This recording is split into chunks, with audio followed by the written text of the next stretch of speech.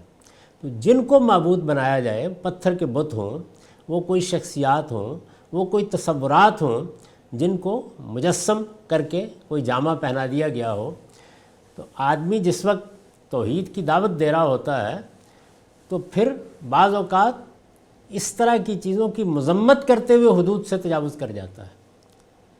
اس کو بیان کیا یہاں پر کہ یہ مشرک ہیں، دین شرک کو اختیار کیے ہوئے ہیں، انہوں نے اللہ کے مقابل میں معبود بنا لیے ہیں، انہوں نے فرشتوں کو اللہ کی بیٹیاں قرار دے دیا ہے، انہوں نے جنوں کو اللہ کی طرف اسی طرح منسوب کر دیا ہے۔ تو اس کا رد عمل یہ ہو سکتا ہے کہ تمہاری زبان پر سخت الفاظ آ جائیں، ایسا مت کرنا۔ یعنی یہ جس صفحات میں مبتلا ہیں، جس طرح اللہ کے شریک ٹھہرا رہے ہیں، جو رویے اختیار کر رہے ہیں، اس کے باوجود تم لوگ انہیں گالی نہ دو جن کو اللہ کے سوا یہ پکارتے ہیں۔ وَلَا تُسُبُّوا الَّذِينَ يَدْعُونَ مِن دُونِ اللَّهِ فَيَسُبُّوا اللَّهَ عَدْوًا بغیر علم۔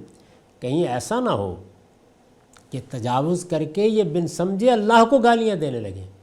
اس لیے کہ انسان جب اپنے لیڈروں کے بارے میں، اپنے رہنماؤں کے بارے میں، اپنے معبودوں کے بارے میں، اپنے مذہبی پیشواؤں کے بارے میں جذبات میں مبتلا ہو جاتا ہے، جذبات عقیدت میں، تو وہ نہیں دیکھتا، اندھا ہو جاتا ہے، اور اس کو یہ احساس بھی نہیں ہوتا کہ وہ کہاں تک پہنچ رہا ہے۔ تو اس میں یہ اندیشہ ہے کہ تم لوگ تو ان کے بتوں کی مذمت کرو گے، یہ اس کے جواب میں اللہ کی بارگاہ میں گستاخی کریں اور اللہ تعالیٰ کے بارے میں کوئی برے کلمات کہنے لگ جائیں۔ تو اس لیے اگر تم ان سے یہ توقع رکھتے ہو کہ یہ ایسا نہ کریں، تو تمہیں بھی ان کے معبودوں کے بارے میں، اگرچہ وہ معبودان باطل ہیں، تمہیں بھی یہ رویہ اختیار نہیں کرنا چاہیے۔ تو جب کوئی شخص کوئی دعوت لے کے اٹھتا ہے، کوئی پیغام لے کے اٹھتا ہے، تو اس میں یہ تعلیم دی گئی کہ اگر وہ کسی بری چیز کو بھی، مانی ہوئی بری چیز کو بھی، جس کے ساتھ لوگوں کے جذبات وابستہ ہیں، وہ لیڈر بھی ہو سکتا ہے، وہ کوئی رہنما بھی ہو سکتا ہے، غلط طریقے سے مخاطب کرے گا، مذمت کے لیے حدود سے تجاوز کرے گا، بری زبان استعمال کرے گا، تو پھر جواب میں دوسرے بھی یہی کریں گے۔ تو اگر وہ اس سے بچنا چاہتا ہے تو پھر اس کو چاہیے کہ وہ اپنی زبان کو لگام دے، اس پر کنٹرول رکھے، اور اپنی بات شائستگی کے ساتھ، اچھے استدلال کے ساتھ بیان کرے۔ اس سے آگے اس کو نہیں بڑھنا چاہیے، کسی حال میں نہیں بڑھنا چاہیے۔ تو ایسا نہ ہو کہ وہ بے جانے بوجھے، بن سمجھے اللہ کو گالیاں دینے لگیں۔ كَذَلِكَ زَيَّنَّا لِكُلِّ أُمَّةٍ عَمَلَهُمْ ثُمَّ إِلَىٰ رَبِّهِمْ مَرْجِعُهُمْ فَيُنَبِّئُهُم بِمَا كَانُوا يَعْمَلُونَ۔ اس لیے کہ ہر گروہ کے عمل کو ہم نے اسی طرح اس کے لیے خوشنما بنا رکھا ہے۔ یعنی یہ کیوں ہوا ہے؟ انسان کو اللہ تعالیٰ نے کچھ ایسے فطرت پیدا کیا ہے کہ یہ چیزوں کے ساتھ وابستگی اختیار کرتا ہے، اور پھر اس رویے میں مبتلا ہو جاتا ہے کہ صحیح بات بھی سننے کے لیے تیار نہیں ہوتا۔ یہ چیز ہے جس کو قرآن مجید یہاں تزیین کے لفظ سے ادا کرتا ہے کہ اللہ تعالیٰ نے انسان کی فطرت میں یہ چیز رکھی ہے۔ اب یہ خیال نہ کیجیے گا کہ وہ اپنی اس فطرت کا پھر تو پابند ہوا، نہیں، وہ جتنے بھی انحرافات کے پہلو رکھے گئے ہیں، اس لیے کہ فطرت میں تو فجور بھی رکھا گیا ہے، تقویٰ بھی رکھا گیا ہے، تو یہ جتنے پہلو رکھے گئے ہیں اس کے ساتھ اس کو شعور دیا گیا ہے، عقل دی گئی ہے، فیصلے کی صلاحیت دی گئی ہے، ارادہ دیا گیا ہے، تاکہ وہ ٹھیک انتخاب کرے اور صحیح رویہ اختیار کرے۔ تو یہ جو تزیین کی گئی ہے، یعنی انسان جب کسی کی محبت میں مبتلا ہو جاتا ہے، وہ کوئی مذہبی پیشوا ہو، کوئی رہنما ہو، وہ لوگوں کے اکابر ہوں، وہ ان کے لیڈر ہوں، وہ ان کے سیاسی رہنما ہوں، تو پھر اس کے بعد انہیں ان کی بری باتیں بھی اچھی لگتی ہیں، پھر وہ جو رویے اختیار کرتے ہیں وہ سب ان کو بھلے معلوم ہوتے ہیں، وہ دوسرے کے ہاں تو شتیر تلاش کر رہے ہوتے ہیں، ان کو اپنی آنکھ کا تنکا بھی نظر نہیں آتا۔ تو اس کو قرآن نے یہاں تزئین سے تعبیر کیا ہے کہ ہم نے ہر گروہ کے لیے، اس لیے کہ ہر گروہ کے عمل کو ہم نے اسی طرح اس کے لیے خوشنما بنا رکھا ہے، یعنی ایسے ہی بنا رکھا ہے کا مطلب یعنی انسان کی فطرت میں یہ داعیہ موجود ہے۔ اصل میں اس کے کچھ مثبت پہلو ہیں، اس سے ایک وابستگی پیدا ہوتی ہے، اس کے نتیجے میں جمعیت پیدا ہوتی ہے، اس کے نتیجے میں وہ شعوب و قبائل اور گروہ وجود میں آتے ہیں جو اپنی عصبیت کے ساتھ دنیا میں خدا کی اسکیم کو روبہ عمل کرتے ہیں۔ تو ہر چیز جو اس دنیا میں ہے وہ اپنے بعض خیر کے پہلو رکھتی ہے، لیکن انسان کا معاملہ یہ ہے کہ وہ اس کے شر کے پہلو کی طرف لڑک جاتا ہے۔ ہاروت و ماروت کو اللہ تعالیٰ نے جو علم دیا تھا اس پر تبصرہ کرتے ہوئے کہا ہے نا کہ اگر لوگ چاہتے تو ان سے اچھی باتیں بھی سیکھ سکتے تھے، لیکن لوگوں کا معاملہ یہ تھا کہ وہ ان کے پاس جاتے اور جا کر کیا سیکھتے، ان سے وہ عمل سیکھتے جس سے میاں بیوی میں جدائی ڈالی جا سکے۔ بالکل یہی معاملہ اس کا ہے، یعنی انسان کو یہ صلاحیت یا یہ جو رجحان یا یہ داعیہ تو اس لیے دیا گیا کہ اس سے وہ وابستہ ہوتا ہے، کیونکہ دنیا میں ہر جگہ ایسا ہی ہے کہ لوگ کچھ لوگوں کے ساتھ وابستہ ہوتے ہیں، مذہب کی بنیاد پر بھی، ثقافت کی بنیاد پر بھی، سیاست کی بنیاد پر بھی، اور یہ بالکل فطرت کا تقاضا ہے۔ یعنی دنیا میں اللہ نے جو نظم قائم کیا ہے اس میں یہ توقع کرنا کہ سب لوگ ایک لیڈر یا ایک رہنما کے ساتھ کھڑے ہو جائیں گے، یہ ممکن نہیں ہے۔ انسان کا معاملہ یہ ہے کہ جعلناکم شعوبا وقبائل لتعارفوا، یعنی انسانی شخصیت جس طرح اپنی انفرادیت کا اظہار کرتی ہے اسی طرح اپنی اجتماعی انفرادیت کا اظہار بھی کرتی ہے۔ یعنی اجتماعی عمل میں بھی انسان بحیثیت مجموعی، بحیثیت قوم، بحیثیت گروہ، بحیثیت کمیونٹی منفرد رہنا چاہتا ہے، اور یہ انفرادیت یہ پھر اپنا کچھ ذوق رکھتی ہے۔ یعنی وہی ایک آدمی جس سے دوسرے لوگ اپنے آپ کو وابستہ کرنا باعث عزت اور باعث سعادت سمجھتے ہوں، کچھ لوگ اس سے نفرت میں مبتلا ہو جاتے ہیں۔ اس میں توازن پر قائم رہنا، اسی وجہ سے یہ کہا گیا کہ آپ کو یہ حق ہے کہ آپ اپنے لیے جس رہنما کا چاہیں انتخاب کریں، جس سے چاہیں وابستہ ہوں، آپ جس ثقافت، جس تہذیب، جن روایات کو چاہیں اپنے لیے پسند کریں، لیکن دوسروں کے معاملے میں آپ کا رویہ تحقیر کا نہیں ہونا چاہیے، ورنہ یہ چیز کبر پر منتج ہوگی، استکبار پر، تکبر پر منتج ہوگی۔ اور یہ فرمایا ہے کہ اونٹ سوئی کے ناکے میں داخل ہو سکتا ہے، کوئی استکبار کرنے والا جنت میں داخل نہیں ہو سکتا۔ یہ بہت بڑا جرم ہے جس تک یہ بات لے جاتی ہے۔ یہ فرمایا کہ ہر گروہ کے عمل کو ہم نے اسی طرح اس کے لیے خوشنما بنا رکھا ہے۔ اس پر میں نے لکھا ہے یہ ایک برمحل ہدایت ہے، اور اس لیے کی گئی ہے کہ شرک پر جو تنقید اوپر ہوئی ہے اس کے زیر اثر مسلمان کہیں حدود سے تجاوز نہ کر بیٹھے۔ یعنی شرک پر قرآن نے تنقید کی ہے، اللہ نے تنقید کی ہے، یہ بتایا ہے کہ یہ کیسی سفاہت ہے، بتایا ہے یہ افتراء علی اللہ ہے، بتایا ہے یہ بڑا جرم ہے، بتایا ہے کہ یہ اللہ پر جھوٹ باندھنا ہے کہ کسی کو اس کی بیٹی اور کسی کو اس کا بیٹا بنا دیا جائے۔ اس دنیا میں وہی تنہا ہے جو خالق ہے، وہی تنہا ہے جو رب ہے، وہی تنہا ہے جو معبود ہے، بادشاہی اسی کی پورے عالم پر قائم ہے، کسی کو اس نے کوئی اختیار نہیں دیا، جو کچھ بھی ہے سب اس کے ہاتھ میں ہے، اور تنہا وہی ہے کہ جس کو معبود بنا کر اس کی عبادت ہونی چاہیے۔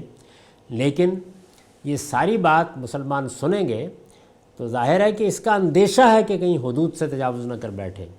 عقل و انصاف یہی چاہتے ہیں، عقل و انصاف یہی چاہتے ہیں کہ بات ہمیشہ اصول و عقائد اور افکار و نظریات کی تنقید و توضیح تک محدود رہے۔ اصول و عقائد اور افکار و نظریات ہمیشہ انہی کو موضوع بنانا چاہیے۔ فکر کیا ہے، نظریہ کیا ہے، عقیدہ کیا ہے، اس کی تنقید کیجیے، یعنی اس بات کی غلطی واضح کریں، اس سے متعلق افراد کو موضوع نہ بنائیں۔ عقل و انصاف یہی چاہتے ہیں کہ بات ہمیشہ اصول و عقائد اور افکار و نظریات کی تنقید و توضیح تک محدود رہے۔ نقد کیجیے، یعنی ان کا کرٹیکلی انالیسس کیجیے، ان کی توضیح کیجیے، وضاحت کیجیے، بتائیے کیا چیز ہے، دقت نظر کے ساتھ اس کے ہر پہلو کو کھولیے۔ یہ آپ کا کام ہے۔ پھر دعوت کے نقطہ نظر سے بھی صحیح طریقہ یہی ہے، یعنی خود دوسروں تک اگر آپ بات پہنچانا چاہتے ہیں اور ان کی غلطی واضح کرنا چاہتے ہیں تو اس میں بھی یہ ضروری ہے کہ آپ بات تک محدود رہیں۔ یعنی لوگ جن شخصیات سے محبت رکھتے ہیں، جن سے متعلق ہیں، ان کو ہدف تنقید بنانے کی ضرورت نہیں ہے۔ اصلی چیز بات ہے۔ جب بات کی غلطی واضح ہو جائے گی تو لوگ خود غور کریں گے کہ اب انہیں کس کی کیا بات ماننی ہے اور کیا ترک کرنی ہے۔ پھر دعوت کے نقطہ نظر سے بھی صحیح طریقہ یہی ہے، ورنہ اندیشہ ہے کہ مخاطبین چونکہ خدا کی صفات اور اس کے حقوق کا صحیح علم نہیں رکھتے، اس لیے وہ بھی حدود سے تجاوز کریں اور جھوٹے خداؤں کی حمیت میں سچے خدا کو گالیاں دینے لگیں۔ یہ جو پیچھے بات بیان ہوئی اس کو تھا۔ اب آگے کیا کہا تھا؟ خوشنما بنا رکھا ہے، اس پر بھی سن لیجئے۔ یہ مزید تنبیہ ہے، یعنی وہ بات پیچھے بیان ہوئی اس پر مزید تنبیہ کی، یہ مزید تنبیہ ہے۔ مدعا یہ ہے کہ رسوم، روایات اور معتقدات کی محبت خود اللہ تعالیٰ نے ہر قوم کی فطرت میں ودیعت فرمائی ہے۔ یعنی یہ اللہ تعالیٰ نے جو اسکیم ہے دنیا کی، اس کے لحاظ سے جس طرح انسان کے اندر کچھ جبلی چیزیں رکھی ہیں، اس کی فطرت میں بعض چیزیں ودیعت کی ہیں، اس کے اندر جذبات رکھے ہیں، اس کے اندر خواہشات رکھی ہیں، یہ چیز بھی رکھی ہے۔ چنانچہ عقائد و اعمال کی تطہیر ضرور کی جائے، اس لیے کہ یہی کام تو کرنا ہے۔ پیغمبر یہی کرتے ہیں، حق کے داعی یہی کرتے ہیں، دانشور یہی کرتے ہیں۔ ہر وہ آدمی جس کو اللہ نے شعور دیا ہے وہ یہی کرے گا کہ وہ فکر و عمل کی تطہیر کا کام کرے۔ چنانچہ عقائد و اعمال کی تطہیر یعنی انہیں پاکیزہ بنانا ضرور کی جائے، مگر اس کے لیے کوئی ایسا طریقہ اختیار نہیں کرنا چاہیے جو ان چیزوں کے لیے لوگوں کے جذبہ حمیت کو بھڑکانے کا باعث بن جائے۔ استاد امام لکھتے ہیں یہاں تزئین یعنی زینا کا لفظ استعمال ہوا، تزئین خوشنما بنا دینا۔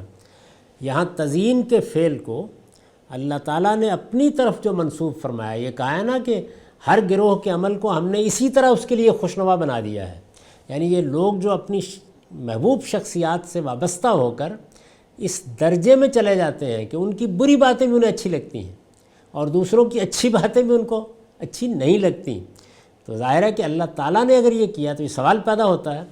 تو اس کا جواب دیا ہے یہاں تزئین کے فعل کو اللہ تعالیٰ نے اپنی طرف جو منسوب فرمایا ہے، یہ اس بات کی طرف اشارہ ہے کہ ہر قوم کے اندر اپنی مالوفات یعنی وہ چیزیں جن سے ان کو ایک تعلق خاطر ہوتا ہے، اپنی مالوفات سے دل بستگی اور اپنی روایات ملی و اجتماعی کے لیے یہ عصبیت ایک حد تک فطری چیز ہے۔ اس لیے اللہ نے اپنی طرف منسوب کرایا کہ یہ بڑا مثبت جذبہ ہے جو انسانوں کے اندر رکھا گیا ہے۔ مسئلہ وہاں پیدا ہوتا ہے جہاں اس جذبے کو صحیح جگہ پر استعمال کرنے کے بجائے انسان تجاوز کرتا ہے۔ یہ نہ ہو، یعنی اگر یہ چیز نہ ہو تو قومی و ملی وحدت وجود ہی میں نہیں آ سکتی۔ یعنی آپ یہ دیکھیے نا کہ یہ کیا ہوتا ہے کہ ایک علاقے کو ہم اپنا وطن قرار دے لیتے ہیں، یعنی آپ تھوڑی دیر کے لیے اس سے اوپر اٹھ جائیے، ایک تو وطن کا لفظ استعمال ہوتا ہے کہ جہاں آپ پیدا ہوئے، وہ تو ہم اپنے گاؤں کے لیے بھی بچپن میں کہتے تھے کہ ہمارا وطن فلاں علاقہ ہے، لیکن اس وقت کی قومی ریاستوں میں آپ ایک بڑے علاقے کو، ایک بڑے رقبے کو وطن قرار دے دیتے ہیں۔ اب آدمی اس کے ساتھ کتنا وابستہ ہو جاتا ہے، یعنی اس کو اگر کوئی کامیابی ملتی ہے تو وہ خوش ہوتا ہے، اس کے معاملات میں دلچسپی لیتا ہے، اس کی بری سے بری چیزوں کے بارے میں بھی اس کے اندر یہ جذبہ پیدا ہوتا ہے کہ چلیے میں اس کو گوارا کروں گا لیکن درست کرنے کی صحیح کروں گا۔ ایک قومی اور ملی وحدت کا احساس، یہاں تک کہ دیکھا ہوگا کہ میدان میں کھلاڑی اترتے ہیں، عقل تو یہ کہتی ہے کہ یہ دیکھا جائے کہ کون سی ٹیم اچھا کھیل رہی ہے، داد دی جائے اس کو، لیکن ایسا نہیں ہوتا۔ یعنی ہماری ساری دلچسپی اور محبت اسی جذبے سے پیدا ہوتی ہے۔ یہی چیز آپ کو ماں سے وابستہ کرتی ہے، رشتہ داروں سے وابستہ کرتی ہے، اس سے آگے بڑھ کر پارٹیوں اور تنظیموں اور شعبوں قبائل سے وابستہ کرتی ہے۔ تو اس سے مختلف نوعیت کی ایک شخصیات وجود میں آتی ہیں، یعنی شخصیت اپنی ذات میں، شخصیت اپنے اجتماع میں، پھر اس کے ساتھ بہت سی روایات وابستہ ہو جاتی ہیں، لوگ فخر کرتے ہیں اس پر۔ یعنی ایک آدم و حوا کی اولاد ہے، کوئی اپنے افغان ہونے پر فخر کر رہا ہوگا، کوئی سادات ہونے پر فخر کر رہا ہوگا، کوئی کسی اور قوم سے تعلق رکھنے پر فخر کر رہا ہوگا۔ کیا چیز ہے یہ؟ تو اس کے نتیجے میں وہ چیز پیدا ہوتی ہے جس کو قرآن نے کہا لیے تعارفو، لوگوں کے مابین گویا اپنی شخصیت کے اظہار کا ایک دائیہ پیدا ہوتا، اور اس سے دنیا میں ندرت، جدت، یہ سب چیزیں وجود میں آتی ہیں۔ اس میں بڑا حسن ہے، اسی کے مسابقت کے نتیجے میں انسان کی شخصیت نکھرتی ہے۔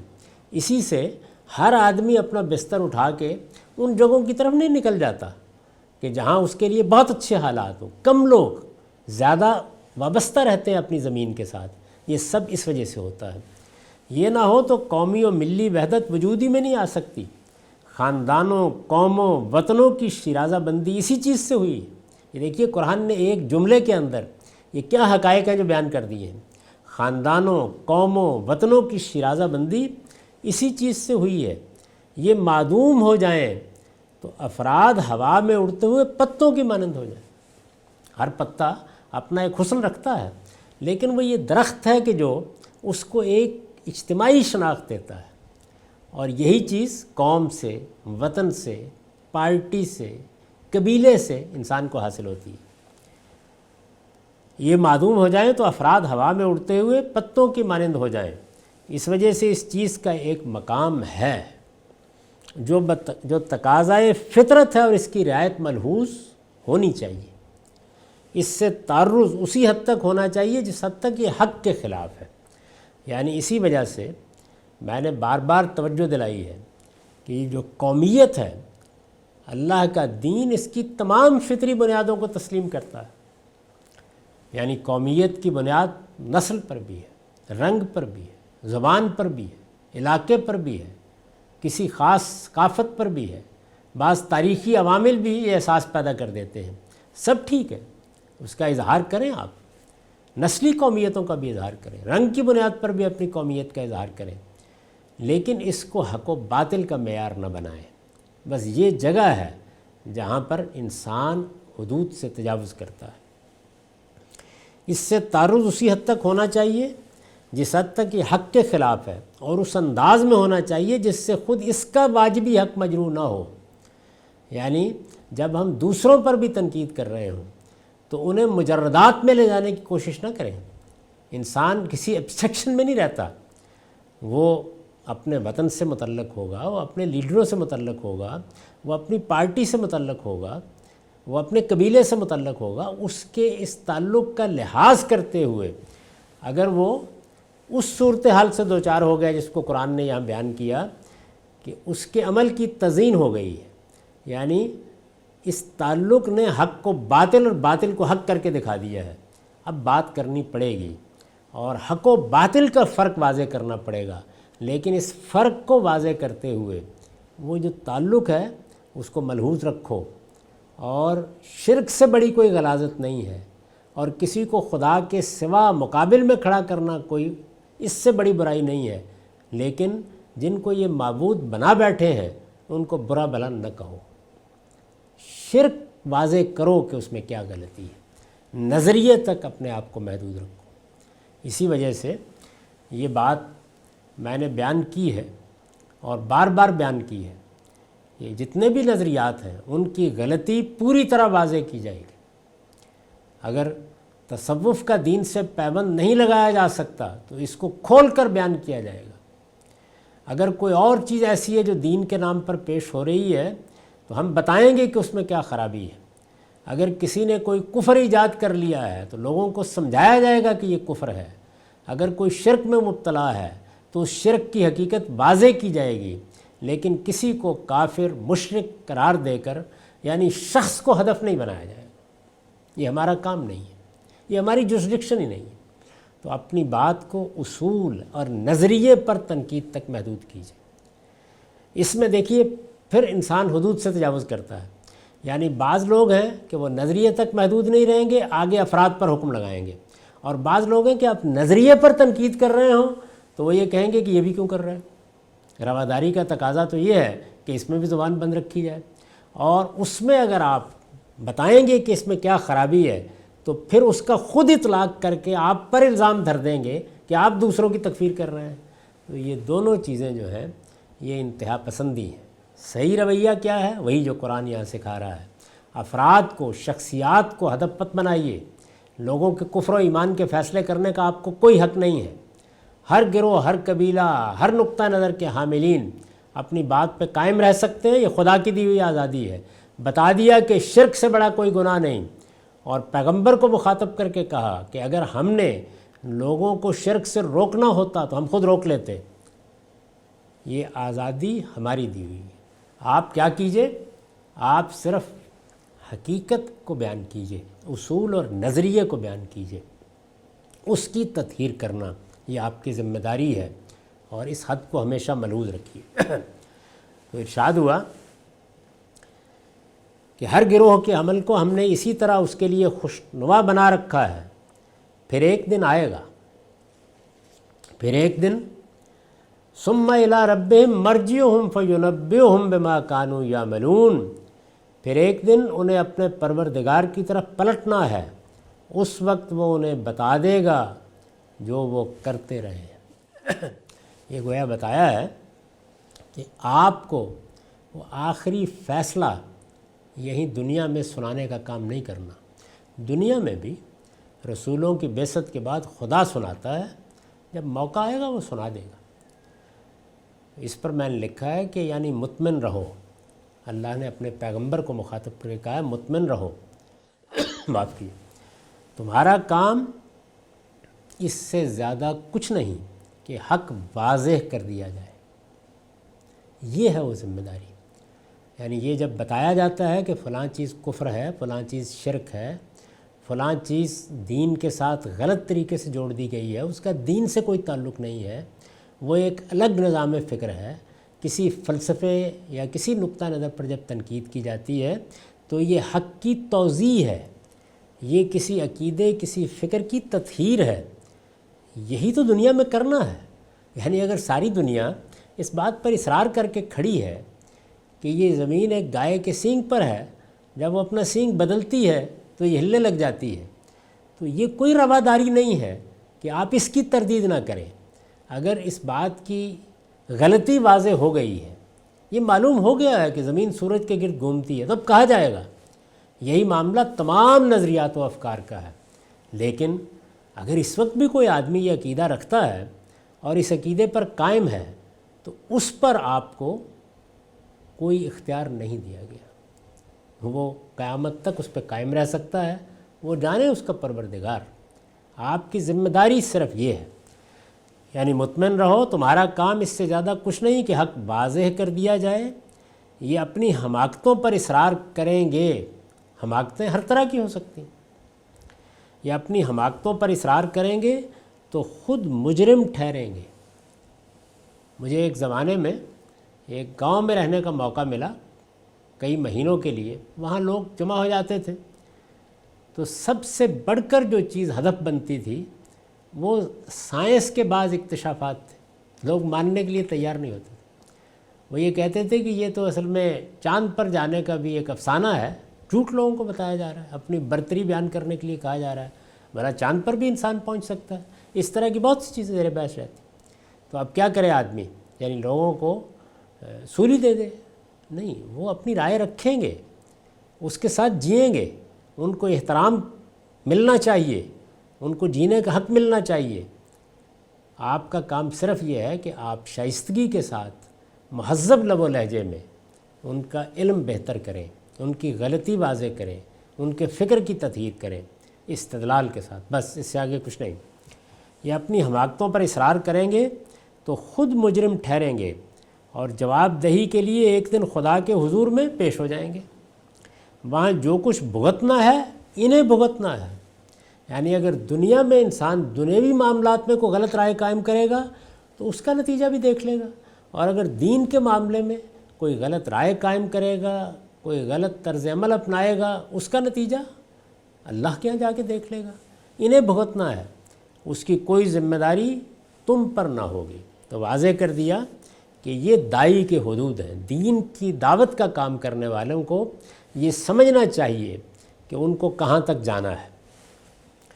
وَأَقْسَمُوا بِاللَّهِ جَهْدَ أَيْمَانِهِمْ لَئِنْ جَاءَتْهُمْ آیَةٌ لَّيُؤْمِنُنَّ بِهَا، یہ اللہ کی کڑی کڑی قسمیں کھا کر کہتے ہیں، یعنی جب دلائل دیے جاتے تھے، بات واضح کی جاتی تھی، قرآن نازل ہوتا تھا، پیغمبر پڑھ کر سناتے تھے اور مختلف اسلوبوں سے بات واضح کی جاتی تھی، تو یہ کڑی کڑی قسمیں کھا کر کہتے ہیں اقسموا باللہ جہد ایمانہم، کیا کہتے ہیں؟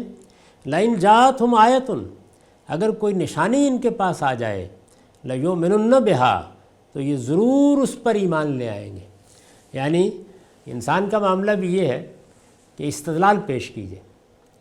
اس زمانے میں دیکھ لیجئے یہ الحاد لوگوں کے لیے ایک فیشن بن چکا ہے، یعنی انہیں کائنات کی طرف توجہ دلائیے، انہیں ان کے اپنے وجود کی طرف توجہ دلائیے، انہیں تخلیق کے معجزانہ اظہار کی طرف توجہ دلائیے، انہیں مخلوقات میں جو علم، جو دانش اس پروردگار کی نظر آ رہی ہے اس کی طرف متوجہ کیجئے، استدلال پیش کیجئے۔ لیکن اگر آپ کوئی معجزہ دکھا دیں، سب سننے کے لیے تیار ہو جائیں گے۔ یعنی اس عالم کا ایک ایک ذرہ معجزہ ہے، لیکن انسان استدلال کی بساط پر اس کو اہمیت دینے کے لیے تیار نہیں ہوتا۔ تو ایسے ہی معاملہ پیغمبر صلی اللہ علیہ وسلم کے ساتھ بھی ہوا کہ بات تو دلیل سے واضح کی جا رہی تھی، عقل کو مخاطب کیا جا رہا تھا، لیکن لوگ کہتے تھے کوئی نشانی دکھائے۔ اگر کوئی نشانی ان کے پاس آ جائے، یعنی وہ کہتے ہیں کہ یہ جو آپ بار بار ایک ہی بات کر رہے ہیں اور مختلف اسلوبوں سے کر رہے ہیں اور دہرائے چلے جا رہے ہیں اور ہر روز ایک نئی داستان سنا رہے ہیں، ان کی بجائے ہمیں بس کوئی معجزہ دکھائیے، کوئی آسمان سے اترتے ہوئے فرشتے دکھائیے، کوئی اپنے گرد و پیش میں پیدا ہوتے ہوئے باغات دکھائیے، کچھ تو دکھائیے نا آخر۔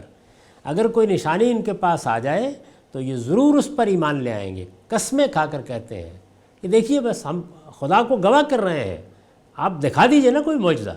یعنی قرآن کو اصرار تھا کہ بات سنو، بات کو سمجھنے کی کوشش کرو، استدلال کو دیکھو، لیکن جواب یہ تھا۔ اس پر تفسیر کا نوٹ ہے، یہ مطالبہ محض پروپیگنڈے کے لیے تھا۔ یعنی یہ مطالبہ کیوں کیا جاتا تھا؟ اس سے وہ یہ تاثر دینا چاہتے تھے کہ وہ اگر ایمان نہیں لا رہے تو اس کی وجہ اس کے سوا کچھ نہیں کہ انہیں کوئی ایسی نشانی نہیں دکھا رہی جو محمد صلی اللہ علیہ وسلم، جو محمد کی صداقت کے باب میں فیصلہ کن ہو جائے۔ یعنی وہ کہتے یہ تھے کہ اصل میں ایک فیصلہ کن معجزہ آنا چاہیے سامنے، پیغمبری کا دعویٰ کیا جا رہا ہے اور بات کی جا رہی ہے اور دلیل دی جا رہی ہے اور دعوت پیش کی جا رہی ہے اور جوابات دیے جا رہے ہیں اور انفس و آفاق کی نشانیاں بیان کی جا رہی ہیں، تو کوئی معجزہ، کوئی نشانی دکھائیے نا جو فیصلہ کن ہو جائے۔ ان کا یہ مطالبہ نہایت معقول ہے، یعنی وہ کہتے تھے کہ یہ مطالبہ بالکل معقول ہے، اسے پورا کر دیا جائے تو ان کے ایمان لانے میں کوئی چیز مانے نہ ہوگی۔ یہ وہ قسمیں کھا کر کہتے تھے۔ جواب دیا گیا اس کا، فرمایا کل انما الآیات عند اللہ، کہہ دو کہ نشانیاں تو اللہ ہی کے پاس ہے، یعنی میں کوئی اختیار لے کر نہیں آیا۔ یہ وہی مضمون ہے، اس کو ایک دوسرے پہلو سے بیان کر دیا ہے۔ اس پر میں نے لکھا ہے، یعنی جس قسم کی نشانیوں اور معجزات کا مطالبہ تم کر رہے ہو وہ خدائی کے پاس ہے۔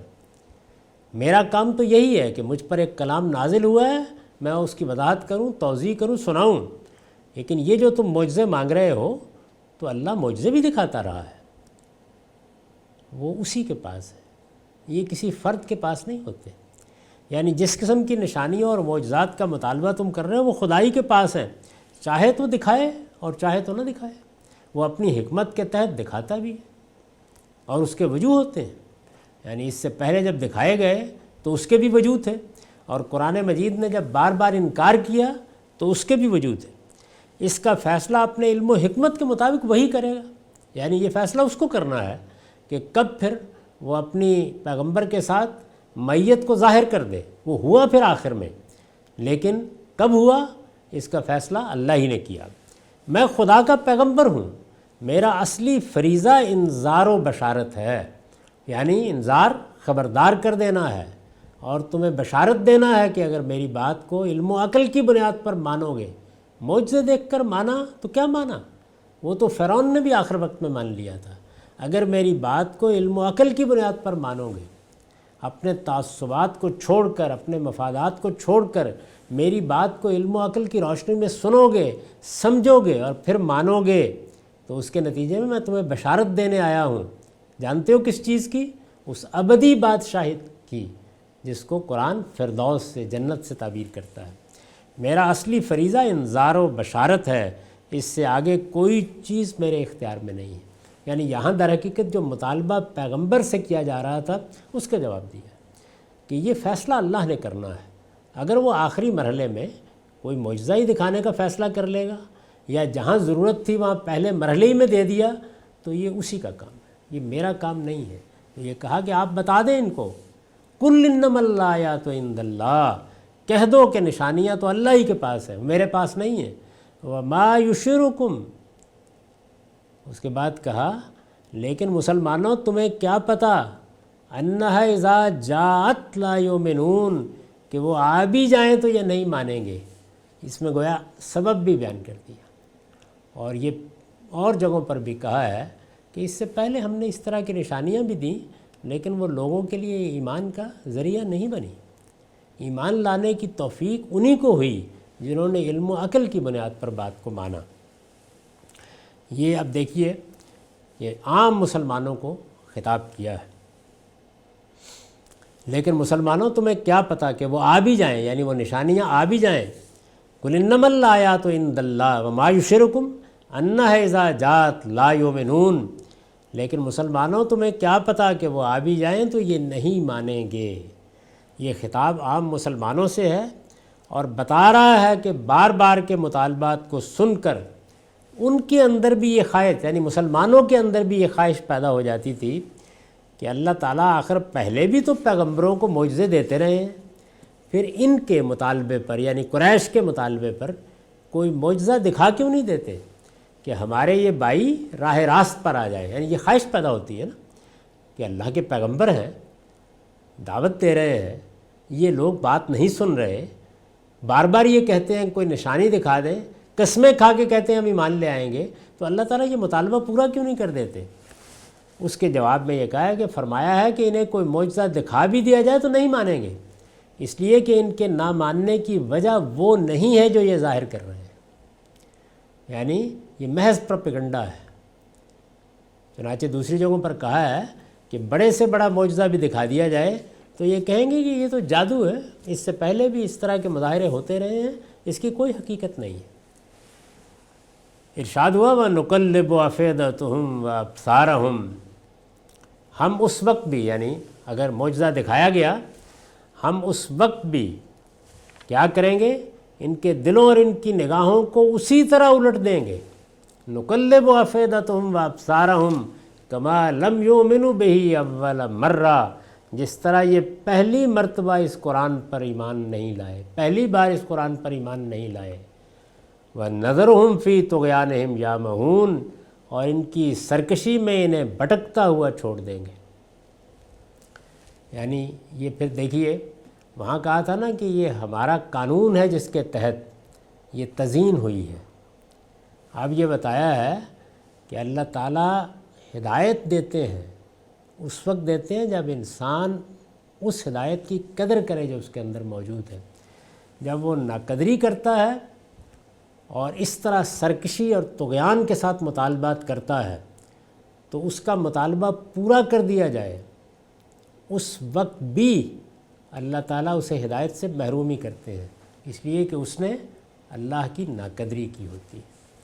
اس پر میں نے لکھا ہے یہ ان کے ایمان نہ لانے کا اصلی سبب بیان کر دیا ہے کہ محض سرکشی، طغیان، غرور نفس اور پندار سیادت ہے جو ایمان نہ لانے کا باعث بن رہا ہے۔ یہ ہیں اسباب، سرکشی ہے، طغیان ہے، یعنی ایک خاص طرح کا تکبر ہے، اپنی ذات اور انانیت ہے، اور پڑھائی کہ ہم اس پورے علاقے کے سردار ہیں۔ یہ نہ ہوتا تو پہلی بار ہی قرآن کی دعوت سن کر اسے مان لیتے، اس لیے کہ وہ دعوت تو حقیقت میں ایسے استدلال کے ساتھ سامنے آ گئی تھی، اس پس منظر میں سامنے آ گئی تھی، کوئی سلیم الفطرت اس کا انکار نہیں کر سکتا تھا۔ اب اگر کوئی معجزہ دکھا بھی دیا جائے تو یہی چیز پھر حجاب بن جائے گی، اور خدا کا قانون یہ ہے کہ جو غرور نفس کی بنا پر دل و نگاہ کا زاویہ غلط کر لیتے ہیں انہیں وہ اسی طرف پھیر دیتا ہے جدھر وہ دیکھنا چاہتے ہیں۔ یہ اللہ کا طریقہ ہے، یعنی بندہ جب غلط راستے پر پڑ جاتا ہے تو پھر وہ اللہ کی توفیق سے محروم ہو جاتا ہے۔ یہ چیز مزید وضاحت کا تقاضا کرتی ہے۔ آگے یہاں پر بھی استاذ امام کا ایک اقتباس ہے، اسے ہم آئندہ نشست میں دیکھیں گے۔ اقول قولی ھذا واستغفر اللہ لی ولکم ولسائر المسلمین۔